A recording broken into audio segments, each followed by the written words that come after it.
sister-in-law of Tony Blair, a human rights activist, journalist and English broadcaster. She decided to convert to Islam after a spiritual awakening when visiting the shrine of Fatima Masuma in the holy city of Qom. 6 weeks ago, I went to Iran and I went to a holy shrine called the Mezume Shrine. And I was there with a friend of mine, and I didn't know what to expect when I went there, but she put me in a chador and we walked through the crowds to the main area. And I've always loved your religion since I first got to know many of the people of the Ummah.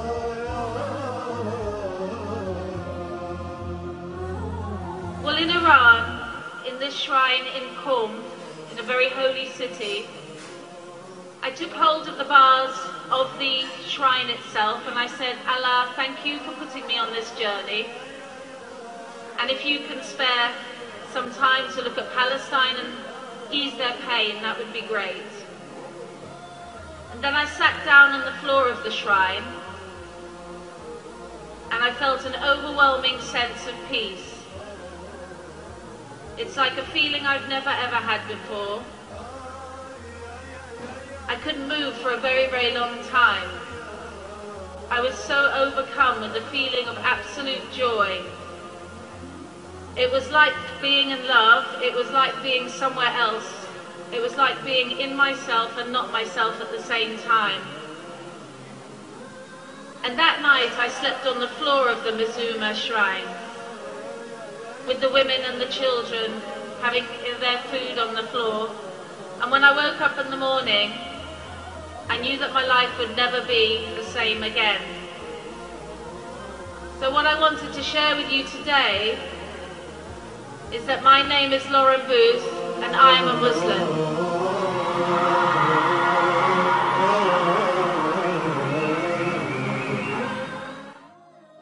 معصوم هاي اختي الرضا هاي النجيبة ماتت غريبة فاطمة ماتت غريبة.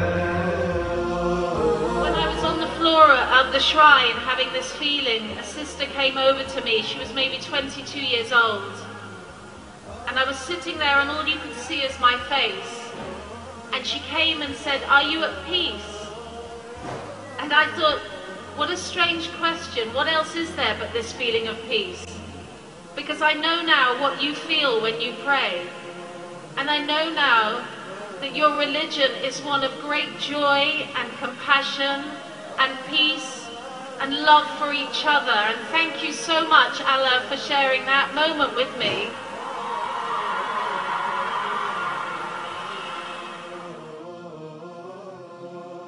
Immediately, the news hit headlines, attracting both positive and negative media attention. But behind the headlines and press, who is Lauren Booth, and how has becoming a Muslim changed her life? I went to interview Lauren Booth to speak about her conversion and how the transaction has been in her now becoming a Muslim veiled woman.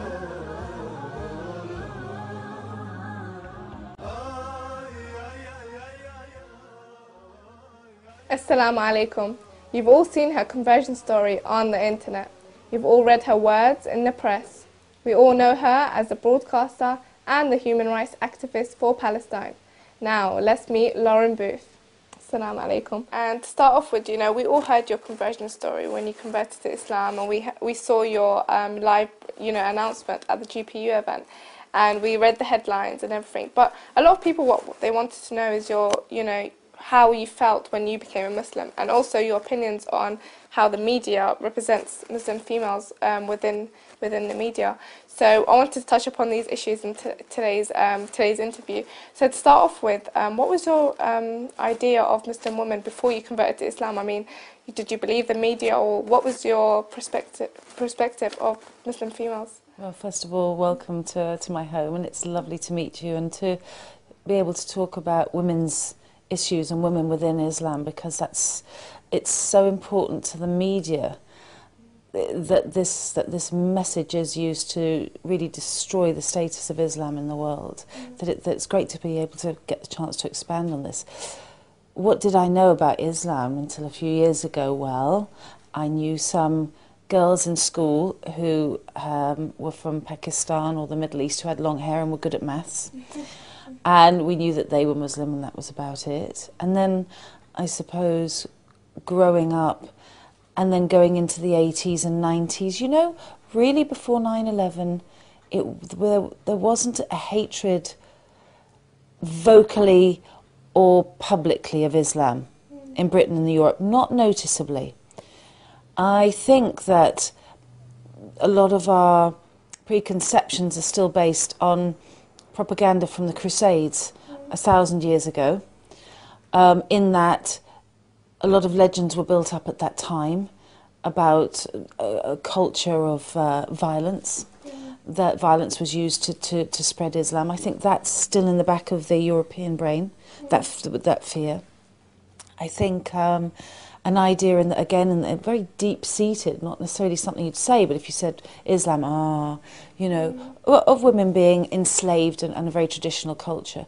What I knew could have been written on a stamp then and was based on whispers of history. Definitely. But like as you said, within time, especially after September 11th, it seemed like Islam and Muslims were on the media constantly. And especially Muslim females, I mean, they got labelled and they were in the headlines quite a lot. So, you know, do you think the media represents Muslim females in an incorrect way? Well, let's talk a little bit first about post 9/11. How is it possible that before 9/11, virtually the same amount of Muslims were living in Europe and America as there are today, and yet nobody was bothered with what was going on, with the integration issue as it became, with these people supposedly in our societies ready to terrorise us? Did every Muslim wake up on September the 12th in 2001, 9/11, whenever it was, and say, oh, actually, we've just been waiting for this to terrorise the infidel? No. And yet, that's the world that non-Muslims woke up to. It was that quick, the turnaround, of no doubt that this was unplanned by the media, but that it's become some kind of not self-propagating, but it's become a myth that's got out of control in the media. And it's very hard to backtrack on that. So, you know, the occasional bursts of interest in how women actually live in Islam are really swept under the carpet, and they go on features pages because the news pages are constant.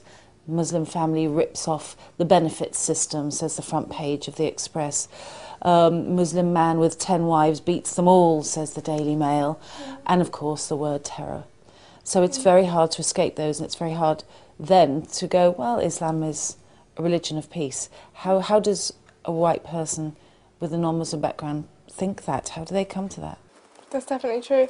But like I said, with the headlines, we've seen many of these words hit the headlines, and some of the words that have hit the headlines is Muslim females oppressed, or, you know, the veil, as if the veil oppresses us, or, you know, hides us away from the world. Do you think that's how they portray Muslim females as well? Well, I think there is two things going on here. First of all, there's how the average person, European descent, white person in the streets of Britain, sees a woman, say, in a chador or very modestly dressed on a high street. Now, there's first the cultural response, which is the culture of our nation changing without us having a control or a say? This is my grandparents' generation, really, where they were coming from. I remember them saying about Wembley, you know, it's changed. All these Pakistanis coming in and all the women dressed in that way. That image already is quite threatening because it's alien. And then you add on the problem of the so-called politicization of Islam and it being, used to terrorize people. I mean the image, that is. And you've got two things that are attacking people's sensibilities. Where women are concerned, it's impossible in our day and age in Europe to think that a woman would choose to dress modestly, because we're so bombarded with images that tell us that your hair has to be luxuriant and worth it hair, that you'll get a job if you have the nicest cleavage and the best jacket on, that your value as a student, that your value as a mother is based on how many men find you sensual. That's really what it is. And I found that growing into motherhood, I've been a mother now for 10 years, growing into that role, there was no respect. There was no added respect with those added duties. I really noticed that. And I noticed a lot of women of my age moaning about it because we felt so undervalued and tired.